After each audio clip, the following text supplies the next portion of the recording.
Hello, good evening. Welcome to this month's webinar on staycations, holiday and furnished short-term lets, with just some of the many questions that people ask answered. With myself, Michael Holliday, and my colleague Paul. Hello. So a lot to get through this evening. Appreciate some of you are very new to residential estates. So we'll start things off by just talking you through exactly who we are, what areas of the property industry we cover, and a little bit of history on us as well. We'll then get on to exactly what are short-term lets. So the reason why we're holding this webinar, a lot of you will know it, but we'll talk it through exactly on that front, which leads on to these abbreviations of ASTs, HMOs, STLs, FHLs. Don't worry if you don't all know them. Some of you may, but we'll talk you through exactly what each of them means on it as well. We'll then talk you through the benefits of short-term lets, so the reasons why this industry is becoming more and more popular. We've been in it a long time, haven't we? But it's becoming more and more popular with clients now. So we'll talk you through those benefits and the reasons why people purchase in it.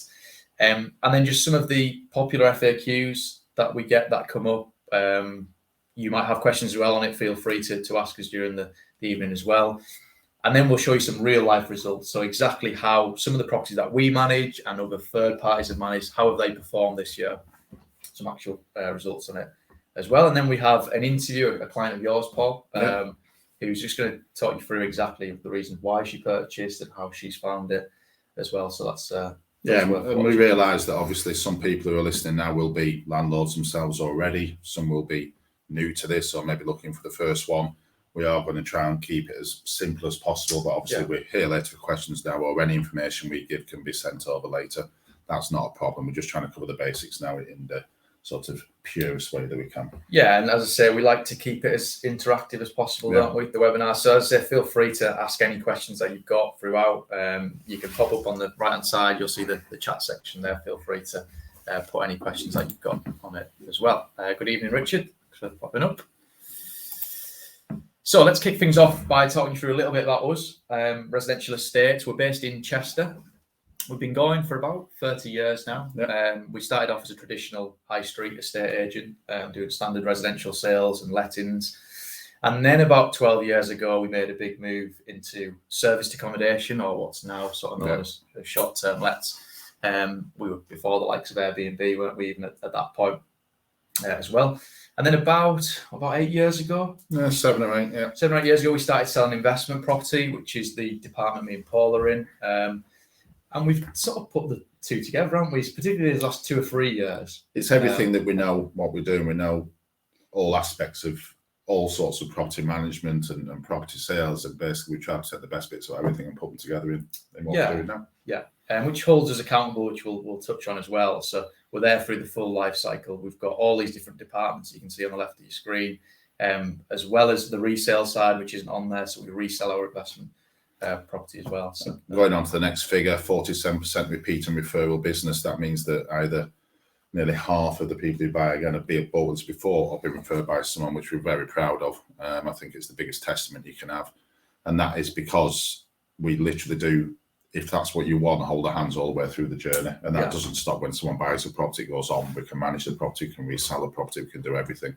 You know, we've got a dedicated after sales team that are incredibly good. You know, and even now we're noticing, you know, from exchange to completion, things take a lot longer, but we always keep people informed how it's going. We try and get through as quickly as possible. And I think that's one of the things we have got. We're not just, you have standard investment companies that just sell an investment, you have estate agents, which we'll go into, that just sell properties, etc. We try and make sure we encompass it all and give our investors that journey. Absolutely. So you mentioned it briefly there, Paul, exactly how we differentiate ourselves from the traditional high street estate. So in essence, what we're talking about is investments. So an investment is something that you put your money into and hope to see a return from. That's not to say that doesn't happen on a residential high street estate. You buy a property, it goes through value, of course, but you're generally buying it for your own emotional, personal use, and that's a benefit down the line. You know, you've seen that in London, Manchester, etc. What we are trying to do is offer the same sort of properties, but at a beneficial price. So we generally work with we don't source properties. You know, if someone says, well, I want a property in Milton Keynes at this price, we don't do that. What we will do, we'll package together. We'll speak to developers, work with them, get a deal together, offer that. So you're one step ahead of someone just buying through an estate agent. And the other thing is we're committed to what we sell rather than an estate agent who will, if someone comes in with a budget, will offer them one of 10 different opportunities. Yeah, I mean, because every development we're bringing on, we're always got one eye on the management side, aren't we? So we're always looking, how is it going to perform in terms of returns, which we're ultimately going to do well as our investors on it. With numbers, and we sell sort of the life cycle, don't we, of the property. So from the point of purchase to the management to then the resale side to the exit strategy, we cover the whole thing, as opposed to a high street agent which may just sell you the property and then that's it. So as I said, we are held fully accountable, aren't we?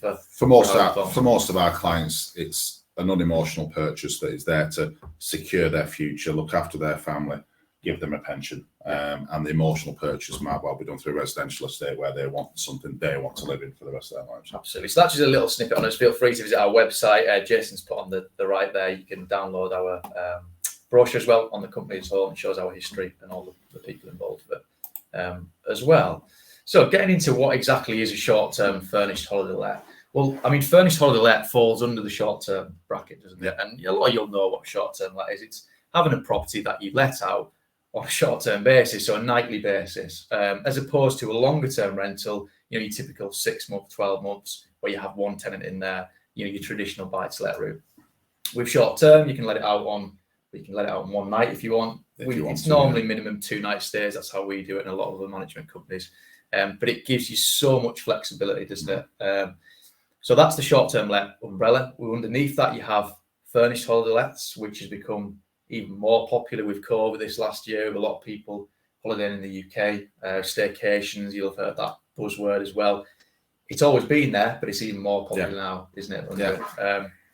Others may have heard of serviced accommodation as well. It's very similar to short-term lets, isn't it?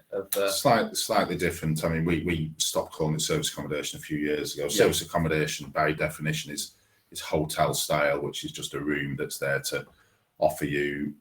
If you're going over to Chester and you go to rooms, for example, that's all that can be used for. What we want to emphasise is what you buy through as no restrictions. You can use it to live in yourself. You can use it to put on a standard rental. This is just another management option that you're just taking advantage of.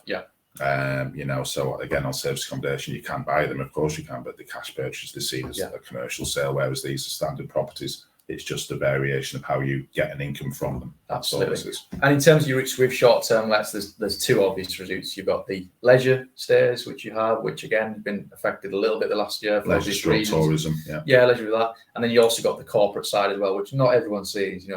People can see the likes of Booking.com, Airbnb, and how that works, but it's the corporate stay as well that really differentiates it, isn't it?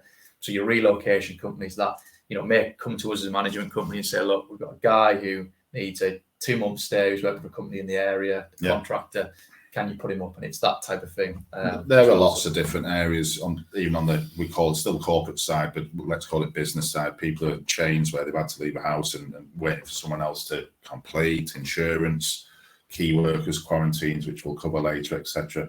There's a plethora of different options where people need flexibility. They don't want a 6-month rental, simple as that.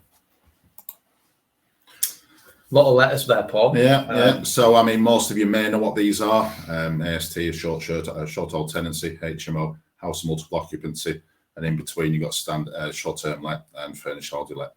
Now, if you're a landlord on here already, the odds are, short-term lets, you've got one of the 2 on the outers there. You've got an AST or HMO. AST, the cornerstone of most investments. Guaranteed, easy. It's a typical 12-month sort of 6-12 months. Hassle-free, that's what everyone used to do. HMOs, more appealing, higher yields, harder work. Depends at what stage you get them, whether you either converted yourself. But that was the appeal of HMOs, higher yields for still something that you can leverage, and leverage is buying with a deposit and a mortgage. And the reason why STL and FHL is in the middle is because it takes the best out of all of those, but gives you less hassle. So you'll get arguably better returns in a HMO. You've got the flexibility of going onto an AST, but you've still got the same property in the middle there.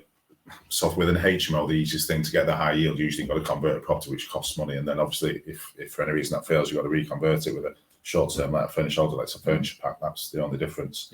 But you're still getting them high yields. The key is the flexibility, isn't it? It's just took the best out of those and put them all into one. Yeah. That's what we find. So people are seeing that you really can get very decent yields, and it's not a pipe dream. It's genuine. It's just really not been sort of ventured into that much apart from ourselves for a long time. Yeah, but it's been there a long time as well, hasn't it? Which we'll touch on as well. It's nothing new on that front. So the benefits. So why are people investing in this particular sector? Well, these are just some of the reasons, aren't there? There's a lot more as well out there on it as well. If you want to kick things off. Yeah, let's start. Higher rental yield income. I mean, it's most people are investing to make money.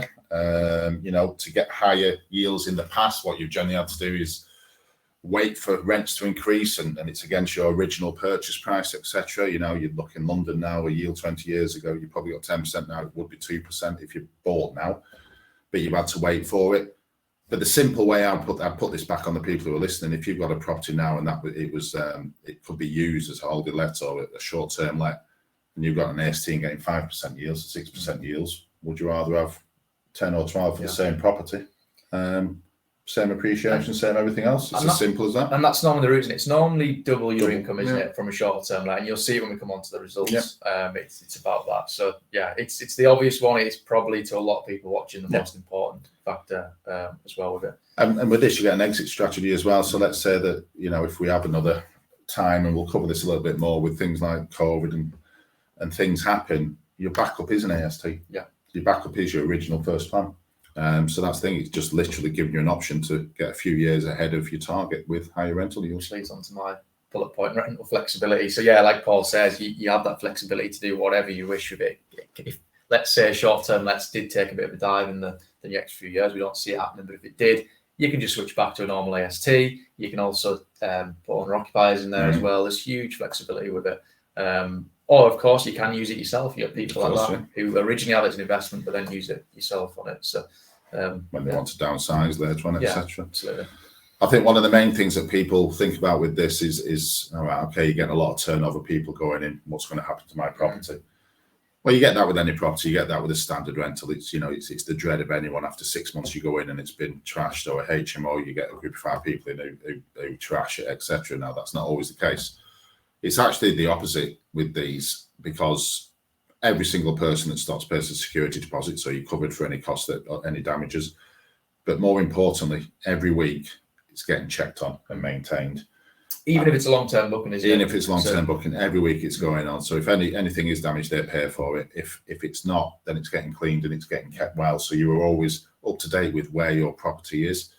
Because I mean, on and on, we do normal longer-term rentals as well, and a lot of people will say, "Yeah, we check it every quarter or every month." It doesn't really happen, does it? I mean, typically you let out a property for 12 months one, and then you check it when that tenant moves out and see what damage has been done. That's it. And there's dangers. I mean, my partner's dad, I hope you don't mind me saying, is had, well, they did a moonlight flip, and he's had to go into his property. It's only a pretty low-end property in North Wales, and so far it's cost him £7,000 to refurb it. The damage left it, and I would have thought that's far more than what he's made in that year. And it's so we're not saying that's the case for them all, but it does happen. And like you said earlier on, it's always the one that people bring up. Oh, I don't want a short-term let. People will trash it. I don't want, and it is literally the opposite, isn't it? It is well looked after, providing you've got that management company behind it.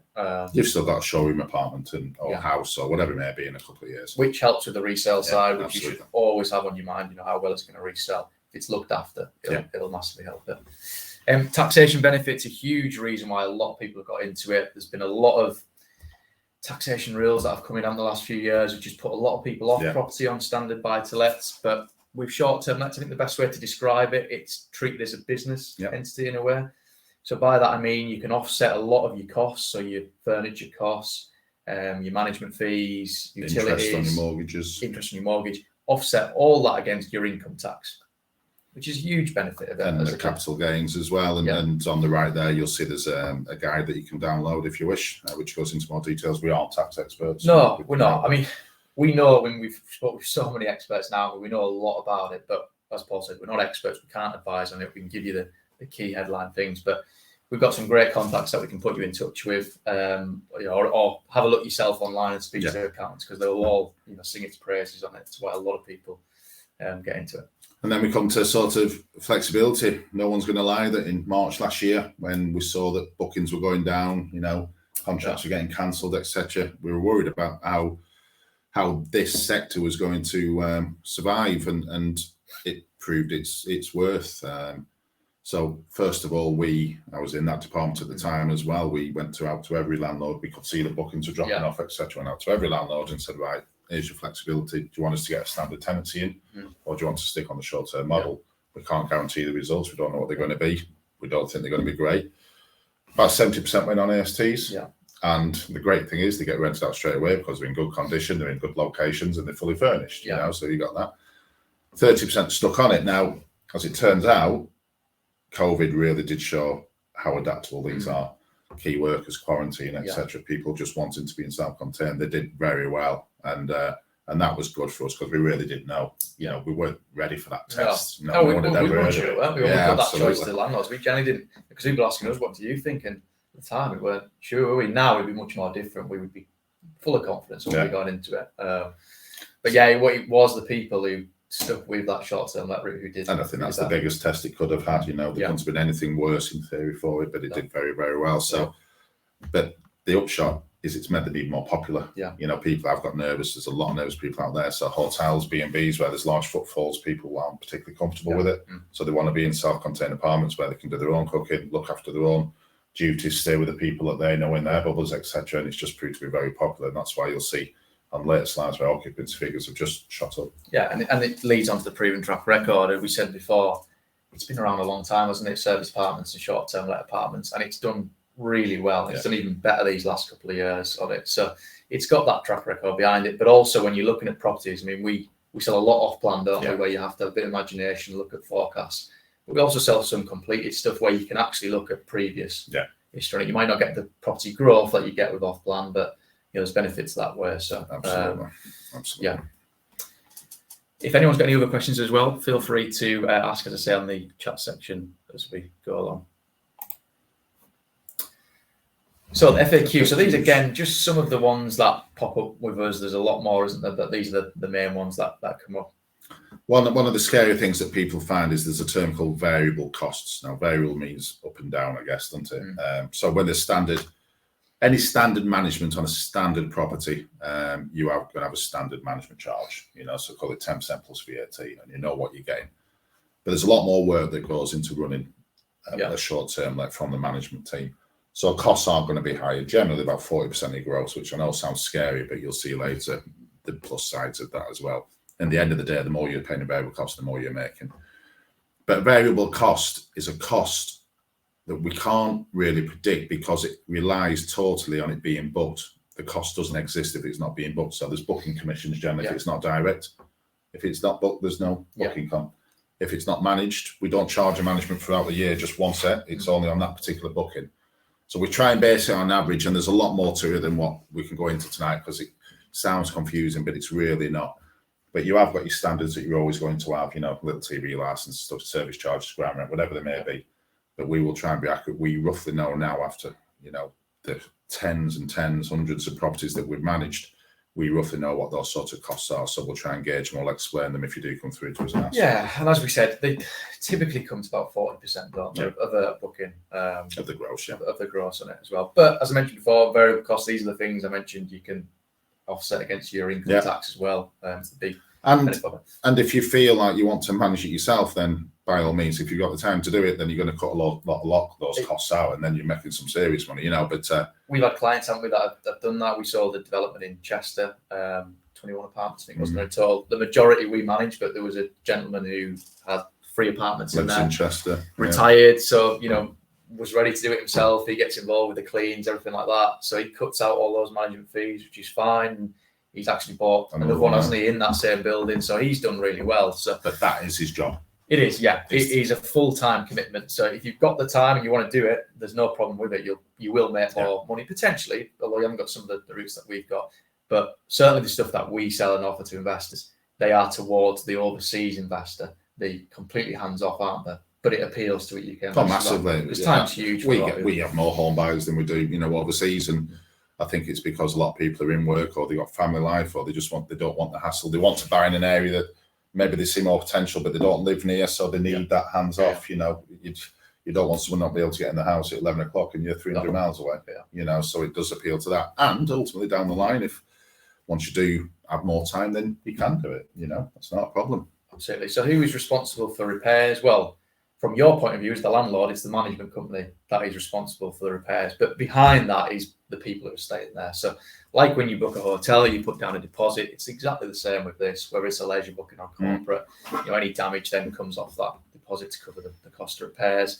Also, your appliances, you know, everything like that is as well got warranties under your ovens, everything like that. Your typical 10-year warranties on it as well. A lot of people, including myself, have landlord insurance as well on it to cover that. As well, another thing you can offset against your income tax on it. But ultimately, the most important thing is you're not responsible to an extent. You know, you've got to look after property like any buy-to-let property. So after 5 or 10 years or whatever, you will want to spruce it up. Well, and we'll let you know. Let's say it's us managing, we'll let you know. You could say, right, okay, you need a new sofa now, etc. You know, so we'll say, right, do that. You've got to invest in your property just like you would any other property at the end of the day. That's not difficult. And that leads on to your point, doesn't it, as well? What about the management involved? Again, one of the big things is what does the management involve? It sounds hard work, and it is, but that's what companies get paid for. You will see from the client testimonial later, this is a lady I've been dealing with for a little while, and it was the first purchase. She's a property investor, but standard lets, etc. And I've been sending out emails for 2 or 3 years about short-term lets and the benefits, etc. Found she took the plunge, but her main concern was management. You know, I don't want it. I'm retired. I'm enjoying myself. And you'll find later she doesn't have to do a thing. Not a thing. There are companies that literally service this, and they will just let you know when anything needs doing, or they need your approval for anything. But otherwise, they look after everything from the booking through to the cleans, through to the entire management of it. And the marketing as well, which is the big thing, which you may not get if you try to do it yourself. A lot of people can list the likes of Airbnb and Booking.com, but a lot of the management companies like ourselves have access to these relocation companies that I mentioned. It's ridiculous amounts of people. So it's kept as hands off as possible, but there is a lot of work involved for the management team. As you know, you've been in that side. And then can I use it myself? Of course you can. Certainly the properties that we sell. Obviously, it's going to affect your income if you're using it. What I would say is have a real think about before you purchase something, what it is you want the property for. You know, if it's for yourself and your family, you're probably going to look at number of bedrooms, views, all that type of thing. Whereas if it's for investment, you want to be looking at the figures, growth potential for the area, income potential. And it's really important to really think about what you want from it. And you know, people are in between the two, aren't there, at times? We sold one, didn't we, recently in Rossniger in Anglesey, North Wales, and a lot of people there, they just wanted it for themselves. And even though there's huge income potential, it is primarily just for themselves to use as a holiday home. It's personal to them, you know, they might want to put photos of children, etc. They don't want people going in, that's absolutely fine. You know, it makes, but that option's always there if they do want it. Exactly, but you can do it in the property on it as well. And in terms of types of tenant, you know, I mean, there's been odd stories, you know, where these parties have happened in these Airbnbs, etc. For our purposes, our minimum nights is 2 nights. We don't do 1 night stay because they're not profitable, because you've got to pay for a clean, but we can go into the figures later. But 2 nights, you're generally just getting someone who's coming for a weekend, and that's fine. You know, we do a lot of checks. We do a lot of sort of validation checks. They have to pay a security deposit before they go. They have to go through an entire process. But the tenants that we really do enjoy getting all the corporate ones, you know, and when we go through the figures later, you know, Mike's got one in Chester and he'll go through this type of client he's got. Our perfect storm, if it's in a city or a town or wherever it may be, is to get corporate clients in who are on 2-month contracts, Monday to Friday, go home on Friday night, come back on Monday. And I'm sure everyone's experienced this. I've certainly done it for a number of years. And then in the weekend, utilise it for the tourism, you know, and it works very, very well. But it works well for the companies though as well, doesn't it? I mean, you've mentioned in the past that you used to, when your old companies you worked for, they'd put you up in the likes of Premier Inns, which cost them a lot of money, and you couldn't cook, I'm guessing, in any of them. I lived in Chester and I was working in Edgware, and, you know, I'd go Monday to Thursday or Tuesday to Friday, and I think it was about £500 a week to put in the holding Premier Inn, sorry. And I always remember saying to my boss at the time, why don't you just have an apartment where I can put my clothes and do stuff? And that's about 15 years ago, and it just really works. And from a company point of view, it's cheaper. Yeah. Well, we do it, don't we? I mean, we do Yeah. property shows in the likes of London, and we always stay in service departments, don't we? And have done for the last few years on it. So. And then again, we were saying about the insurance, chain breakers, insurance. The amount of people that need flexibility is unbelievable. And we have the access to get, as do other management companies, we have the access to get to them. So our aim is to make sure your property is filled as much of the time, because we'll go into it later. Ultimately, the better you do, the better we do. We're in business. Yeah. And property type, we mentioned it before. So, these aren't anything different. They're not commercial properties. No. They're not like the rooms chain, that type of thing. They are standard properties. The key is, though, that the lease allows it for short-term lets, and not all leases do. Most historic leases, if you've got an old property and you're thinking, I want to do it in a short-term let, they don't actually allow it, do they? No. In there. And then there's places like London where it's very difficult. I think is the minimum 90 days. Every year, yeah. I don't think everyone sticks to it, but no. But it is that there is a rule there on it. So there are implications if you don't. So I mean, we've talked about leases a lot. So people thinking buying up freeholds, etc. Because we know what works for an investment. We know what works. I'm not saying freehold can't work, but it's harder to get people to look after a single property. So we want blocks where it's used and it's a mixture of residential and short-term lets, but it just becomes a lot easier. And its location. I mean, typically a lot of city these centres, centres, so you're going to get more leasehold properties than freehold. But you're right, a lot of people pop up, don't they, and say, "Well, I want a freehold one," and it's just we know what works, and we do it. So it's not a matter we're just trying to lease, we're just trying to make sure that they're the best performing ones at the end of the day. So let's get on to some results, and we've got much more detailed results than this that we're happy to send across to people after this, or one of our consultants can talk you through it as well. But we've taken it just from last month, haven't we, from August, across the properties that we manage, to show you exactly how they've performed, real life figures on it as well. And in the meantime, if anyone's watching this and wants to have a look at them later, just take a little picture of the screen so you can go through the figures yourself, but because we'll run through them quite quickly. And I said, ask any questions if some of the figures you want to know exactly how those are derived. So we picked 4 locations, and we picked 4 different types of apartment. Some studio 1, 2 and 4 bed, I think, just show there's an audience for it all. So this is a studio in Bournemouth, purchase price £120,000, a cash purchase. At the bottom, it's important to note that's what you would get on a normal standard AST, which you're quite happy to do. That's not including management charges, so that's gross. But then the figures at the top, it shows the average nightly rate, the occupancy 87%, so that's roughly 28 days out of 31. Gross income per month, deductions, that's where it looks scary. 13. That's where you get 2 type of people, don't you? But the glass half empty will come in and say, I'm not paying £1,400 deduction. But you're getting £1,300 in your hand. That's the difference. And on a yield basis, if that carried on each month, and it has done for the months that they've had it, that's 13%. And if 13%, if net yields, in essence, easier to put it, in 8 years, that property's paid for itself. Yeah. Totally. And this is where we point out how, we're in business with you as landlords on it. The higher nightly rates, the higher occupancy we get, the better it performs, the better we make, but the better you make as well on it. But you can see, again, we touch on it, that is pretty much double what you get on an AST, and that's fairly frequent across all of these on it. Just in terms of main use, Paul, important to point out, isn't it? These are a mixture of corporate and leisure. Yeah. I presume on this type of one.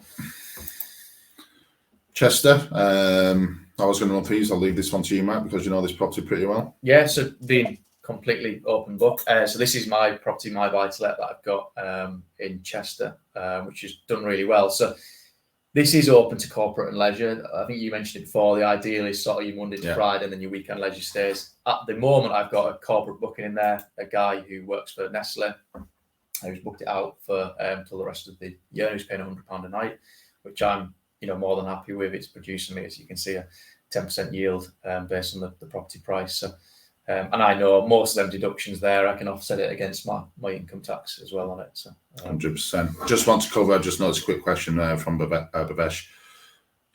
They're standard properties, Bhavesh. So on a mortgage, there's nothing different. This is the thing. This is a management option. It's not a property difference.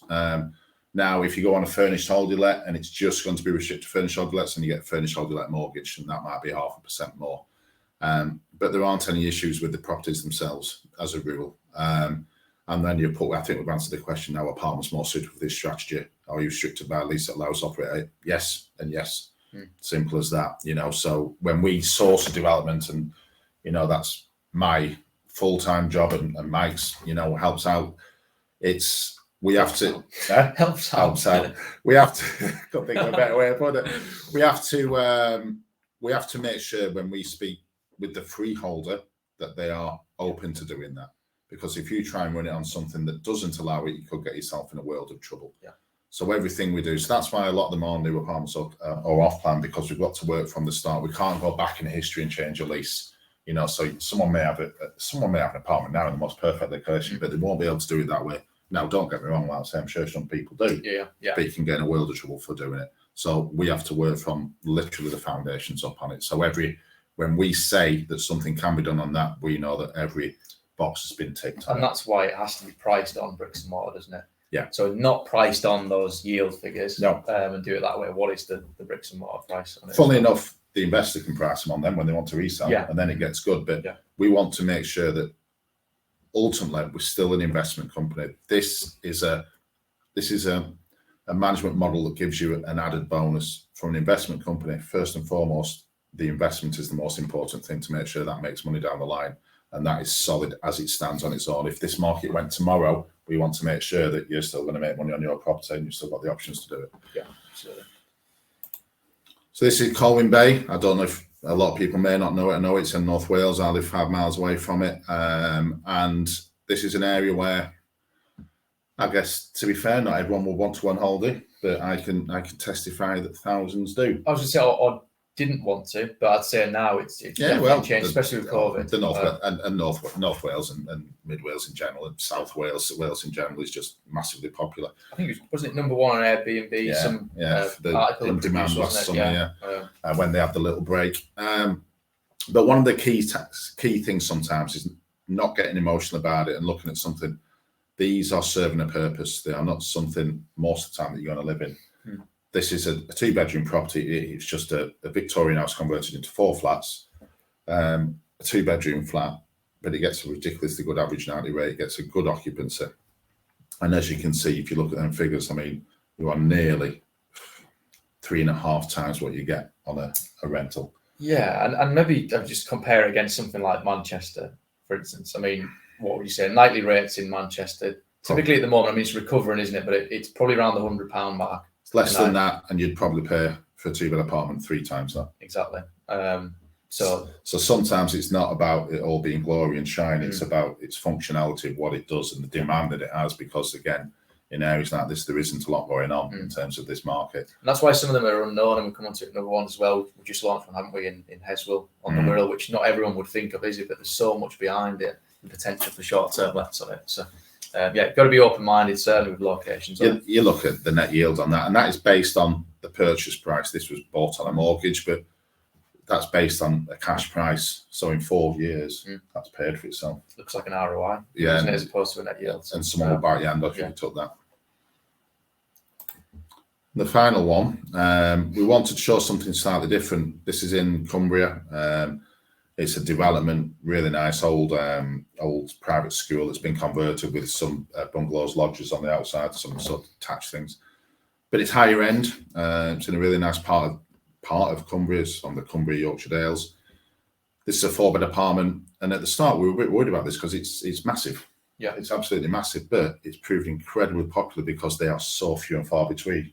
So when it comes to furnished holiday lets, bigger is sometimes better. Yeah. And if you look on this, on a £330,000 apartment, compared to Manchester again, for example, on a rental, you probably get a 2-bed apartment, you probably get 3 or 4% yield, something like this. This is generating nearly £8,000 gross. Yeah. Which is a massive amount of money. 15% returns on 330 grand. And important to point as well, this landlord who's kindly let us show these figures, he made it a little bit different in his property. So he's put in one of the rooms, he put a pool table and a bit of a games room, didn't he? You know, he doesn't have to do it, but he's got a bit invested with it, which has proven well, hasn't it? You know, football pitch in there if you wanted to. Yeah, it's picking up his nip. So when you put on the likes of booking.com, it's important to think of what's going to make it stand out. Now, obviously, as a management company, we offer all that advice, and we know, you know, little stuff as well. It's mad, isn't it? We've had apartments in blocks which are exactly the same, but the bed linen can be a different colour, isn't it? Yep. And it's just took off. So, you know, well, I'm sure people on here who've gone on Airbnb, booking.com, have looked and they'll narrow it down to 4 or 5 places they might want to stay in an area, and then usually it'll come down to the pictures of the amenities or the facilities, etc. That's what it'll come down to. It's not so much price. And he's put a lot of effort into this, and so it's costing probably a few grand to get this, but that's worth it at the end of the day. Absolutely. And the highlight of those four is to show they're all different. So when people say what's the best sort of property, we're here to give advice again. So if it's in a city centre, we might not say a 4-bed is, but if it's in a holiday let, we might say it is. But we always take on things that we know are going to work. Yeah, and again, a bit like the Ross and I on some of the buyers that bought into here. Yeah, it's an investment, but it's also one eye on using it themselves. Obviously with COVID, a lot more people can work from home now, so some of the buying this think, well, I can work a bit from there as well. Family staying there. It's one of the reasons why I bought mine is not just for investment, but family coming to visit. You got it there. Yeah, you don't let them now because I don't let them. I don't get any discount, but the intention was there to start with. So lots of different reasons behind it. So client testimonials, like I say, it's a client of yours. This Paul, isn't it? Jill, well, I'll let you introduce it. Very kindly took some time out. It was only a few minutes just to go through and just ask some very basic questions. Tried to put in a position. She was just like the people, like everyone else who's bought from us. I'd say she was a landlord. She had a few properties, but she'd never looked at this sort of option before. And hopefully she'll glean some light on how she thinks the process has gone. And she's not a family member. And she's not a family, and we've not paid her. But so enjoy the video.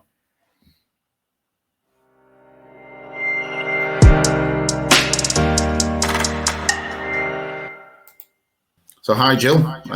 Thanks for joining us, taking the time to just spend a few minutes with us and explain how your experience has been.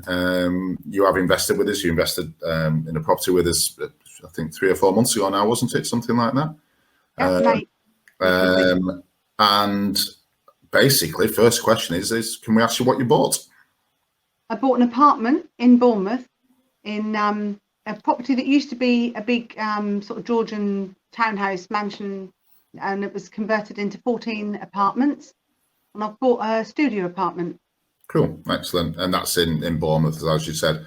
And had you had any previous experience with properties other than the one that you live in?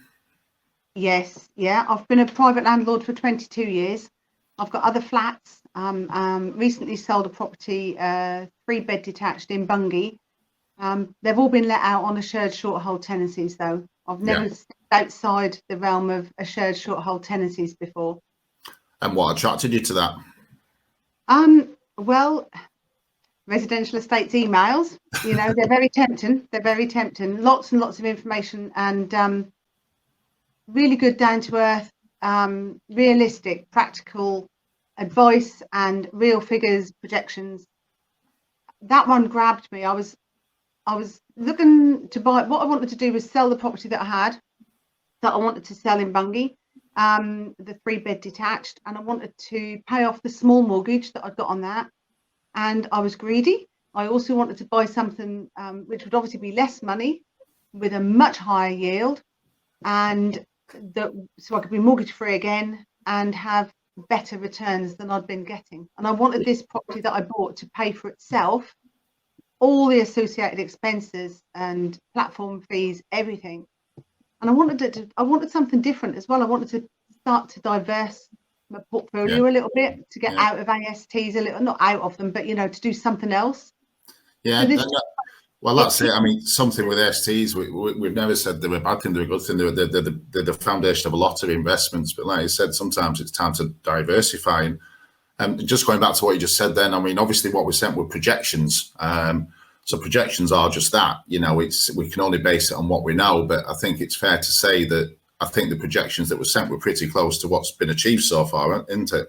Yeah, I'm really pleased. Yeah. Yeah, no, that's good. And obviously on the slide before, people have seen some figures which they can see, and we're really pleased, because sometimes you've got to you sort of live and die by the sword, don't you? So when you're doing this, but obviously we know that the Bournemouth is both a holiday and a corporate let market, but I'm guessing, I would have thought that through your management company, it's been mainly tourism, I guess, hasn't it? Yeah. Have a minimum of 2 nights stay. Yeah. We're just trialing, and it is only a trial. We've only been doing it for a few weeks. When you've got a gap, when somebody couldn't physically have that night, because it's not a minimum 2 night, we're just trialing and seeing how that works out, allowing a one-night stay only when it comes right up to the line, as it were, when it couldn't be a 2-night stay. So we're just trying that out to see how it goes. Obviously, the profits in that aren't so great because you've still got you've still got to pay for a clean, etc. Yeah, absolutely. Just trying it out, you know, because in the as we go through the winter months, obviously things, you know, we're expecting to be a little bit quieter in the winter months. So, you know, we'll see how it works out through that. But there's also the corporate and business conference and kind of let as well. So and I think that's something that, you know, when you look at sort of, instead of just strictly holiday lets, you know, when we're in towns and cities like Bournemouth, Chester, wherever they may be, you do have both options. You know, there's plenty of people working down there. It's a big market, big offshore market, all that sort of thing. But anyway, rather than that, I mean, I think we just want to try and explain, a lot of people on this webinar are quite new to this, etc. So it's good for them to see someone who's gone from being a property landlord, trying something different and seeing it work, because I think I've worked out that if you base this over a year, you're on about 13-14% net on the purchase price, and it was a cash purchase, wasn't it? And the idea for you was very much yield generation, weren't it? Residual income over and above capital appreciation, which we'd hope, but being a studio, it's always going to be quite limited. But it's just, like I say, the idea is that in 10 years, that's paid for itself, and you've got that going. But on other things, and I do want to keep this short because, you know, I do thank you for your time. It's one question we will always get on short-term lets is there's a lot of work involved with the management of it. Now, obviously, if you want to do it yourself, you can, but it's time consuming, and you're not based in Bournemouth, are you? You need someone to do it. Have you found that has been a hassle-free process and pretty stress-free? 100%. 100%.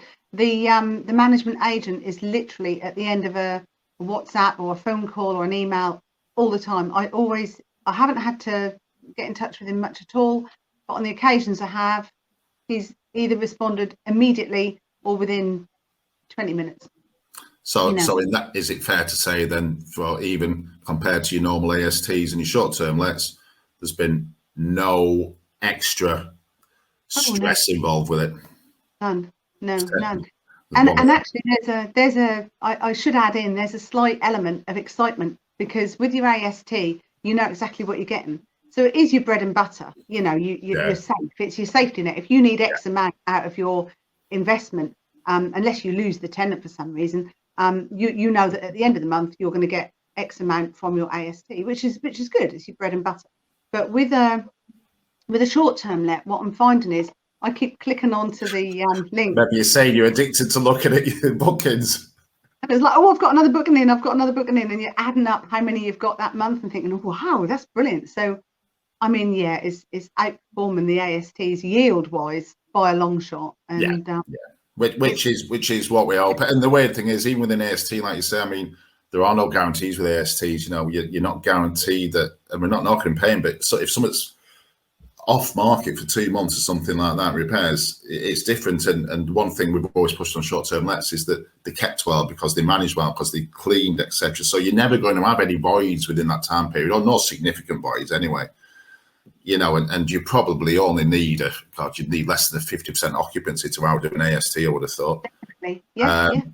You know, so it's good. I mean, and then that sort of leads down. Obviously, it's the first project brought through residential estates, and, you know, I dealt with you, which was fantastic, a nice, easy process. And obviously, I want to sort of plug us. The process with ourselves was okay. Yes. Yeah, absolutely. Very straightforward. Yeah, very straightforward. Yeah. And out of interest, if you did come to buy again down the line, where do you think you would go now? Do you think the excitement of the short-term let, depending on location, obviously making sure it's the right product, would now outweigh the benefits of another AST? I'm hoping that if the circumstances allow, I'm hoping that in the next couple of years I will be looking for another one, and that will be another SLT. So send an email. STL. I don't know what SLT is, Jill. It's a new one. STL. Yeah.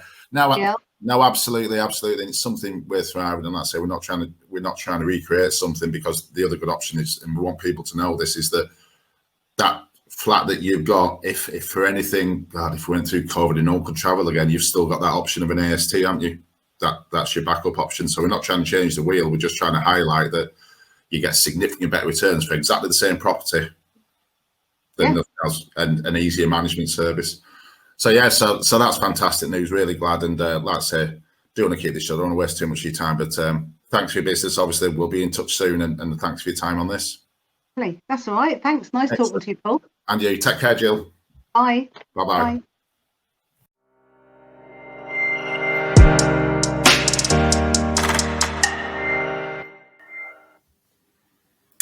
So yeah, thanks again to Jill for doing that testimonial. Much appreciated. One thing she mentioned on there, which I've always said, which you mock me for, is it's exciting. Yeah. As well, it's a big factor. It's, you know, compared to that of a normal rental on it, I think it's a big part. Yeah, I remember when I was speaking to her, it's like, yeah, she's just addicted to looking at the bookings coming in and loving it. And there's nothing wrong with that at the end of the day. No. I think it's just relatable as well, isn't it? Because we all book holidays and stays away, so you get how it works, isn't it? And it's almost like you're running a little side business as opposed to just a property. And I think that's also going to emphasise, you'll then work out that you'll want to make it better, so you'll put more into it as well. Yeah. And you look, because again, you can advertise yourself if you want to. Yeah. You know, there's lots of different options on it. Absolutely. So this is a third party. I mean, we work with a lot of other third parties, don't we? So other management companies that do short-term lets, we're often speaking to them to get an idea of the market when we're bringing on properties. One of those is My Property Host, and the owner, Raj Patel's kindly shared with us his figures from, I think, April through to July. So hopefully you can see this clearly on there, the charts of it. A couple of interesting facts. One I would say is some of the locations might not be the obvious ones people think of for short-term lets. So you like to Bolton, which occupancy rates have been steady throughout, talking the 80% mark, but it might not be an area you'd think of. And then the rates are good as well, which we'll come on to. New Brighton on the Wirral as well. Another, as I mentioned, we've got one now launched on the Wirral. Again, that's an area that's done. Preston, very high, consistently very high. Yeah, and they're locations that Derby for one, where we haven't actually got a development, but it opens our eyes, doesn't it, into certain areas to target on it. I think the idea is just areas where you may not think it might not work, but it does. Absolutely. So if you match up there what the occupancy rates were with Bolton, the 80% mark, nightly rates now in July, you're looking £70 a night. It is really good, especially when you then put it against the purchase price, which is much lower in the likes of Bolton on it.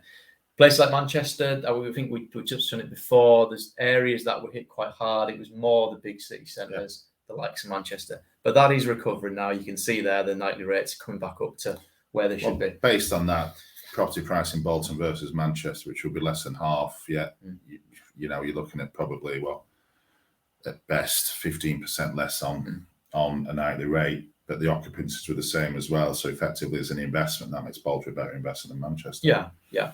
You know, and the Prestons and Derbys of this world, there's just nothing out there, you know, so that's why they do so well. And My Property Host's strategy is slightly different, I would say, to ours. They're very much about occupancy, aren't they? Getting it all full. If that takes a slight hit on the nightly rates, they'll do that. Whereas we're a bit more on the nightly rates, making sure we get the right ones on it. So, These are just some of the areas we've covered, due to cover or looking to cover. They're not absolute, you know, we are always open.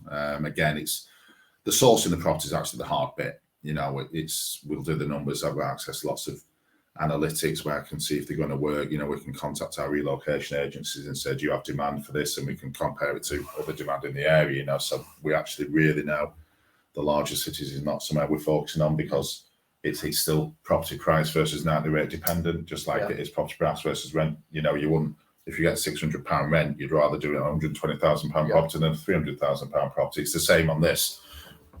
Speak to the relevant people as well. So we deal more with the management side of the business as well now. You know, what are they looking for? And the relocation companies as well. You know, what keeps popping up from these companies? Key industries in the area, you know, tourism, golf, leisure, everything gets taken into account before we bring on. So when we bring it onto the market to offer to our investors, we've done a lot of work to make sure it's going to work. You know, there's no point in us putting something there that isn't going to work. Simple as that. It doesn't benefit anybody. Yeah. So sometimes we always try and say it's don't get too hung up about the location. It's going to be fully managed for if you want, but we're going to make sure it works for you. And, you know, if you're in a place where there's only that particular block of apartments that are sure, you're going to do very, very well. And locations that aren't going to change, you know, you like the Kendal, Appleby, both Lake District, and Lake District's not going to move anywhere. No. It's only going to get, you know, more and more popular on it. So, and those are the most furnished. But like I say, it's about the investment as well, you know, and we are constantly searching. It's exciting, I think, because COVID sort of opens a lot of people's eyes to it, hasn't it? And it's performed really well during it. We're now, we're sort of coming out of it. It's going to bring back in the leisure, and it could, take off even more this sector on it. So, yeah, promising signs ahead. So we mentioned throughout the evening about booking a consultation call. So what exactly does that entail? So first thing to point out is it's completely free. We're not here to make money from doing courses or anything like that. I know there's people out there that do, and that's fair enough. We don't do that. We're just here to have a chat with you. We're not a property club. We do sell investment properties, obviously, and we sell a lot of them, and we have very happy clients, but we're not a property club. We don't ask you to pay for our information. We're also not, we obviously have to, we see all the threads of Facebook, etc., where they promise that things that just aren't realistic, to be fair, but you have to pay to go on that course to unlock their magic secret, etc. Yeah. So it is free, and I want to emphasise as well, this is about short-term lets, but if HMOs and ASTs are your thing as well, then we do have those. This is just about short-term lets and the benefits of it. Well, it'll start off with the first point of call. All our consultants will ask, what are your requirements on it? Because there is no one size fits all with this type of thing. You might say something and think, well, actually, that doesn't quite suit it. Yeah. The beauty of short-term lets is it tends to suit everyone's strategy, doesn't it? Yeah. On it. But yeah, that'll be the first point of call. Listen to your requirements. What is the reason you need this property? What's it going to do for you? If it's your first investment, you might not want the perceived risk of a short-term let. I mean, so going back to the client, Jill, she's got an income coming in through her standard lets. And now it's thought, well, let's have a go at this, just diversify a little bit. Yeah. And obviously now those will be going by the wayside and will be going down this. But it's still nice to have a mixture. It depends where you are. Yeah. If you're a seasoned investor, you know what you want. You can say, right, I can afford to have a lower occupancy. If that may be the case for a little while, then great. But you want to try it, that's fantastic. But we are open to all, and we will make sure and endeavour to try and get what you want. Yeah. And bespoke financial forecast, Paul, you're the numbers man on all these. So try and create some numbers, try and do it worst case scenario. Also well aware, when doing your own numbers, that might be dumbed down by yourselves in terms of making it more realistic for what you can work on. But the numbers we work off are all provided by sort of non-manipulable analysis, So these we have data pricing, we have all sorts of, and we look into the comparisons.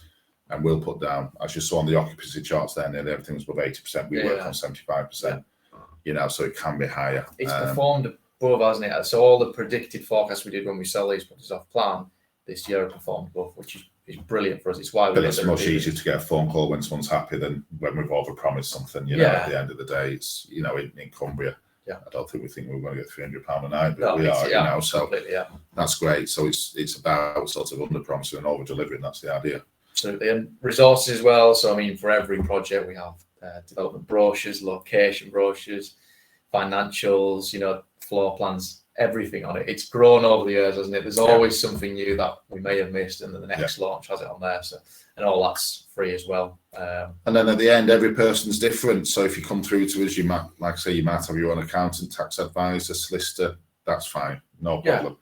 If you're a first-time buyer, you might not know who to go to, who to speak to. We're part of that as well. We run you through the whole service, so we will put you through to the experts. And if you want to speak to them before you invest in property to make sure that you're in a position to do so, please do that. We want you to be comfortable when you go through. But if you sort of need any advice or any independent advice, then we'll have the channels to do that, because we've dealt from first-time investors to massive investors, so we cater for all of them. And you don't have to use any of the third parties we introduced you, but the options are there on it. So. Yeah, hopefully that you like the sound of that. If you do, there is a link on the right-hand side of your screen now that Jason's put up in the chat section. Feel free to click on there. We're available pretty much all hours. Appreciate some of you are overseas. Feel free to book in a date and time for one of our guys to speak to you. Absolutely. And go from there. Other than that, that's it. Yeah, short and sweet. Hopefully you enjoyed it. We tend to do the webinars once a month. And it's normally on different topics each one. So it'd be great to have some of you back as well. But hopefully you've enjoyed it. Hopefully it's been a good insight into this up and coming sector. And any questions, just ask. Great stuff. Cheers. Thanks very much. Have a good evening.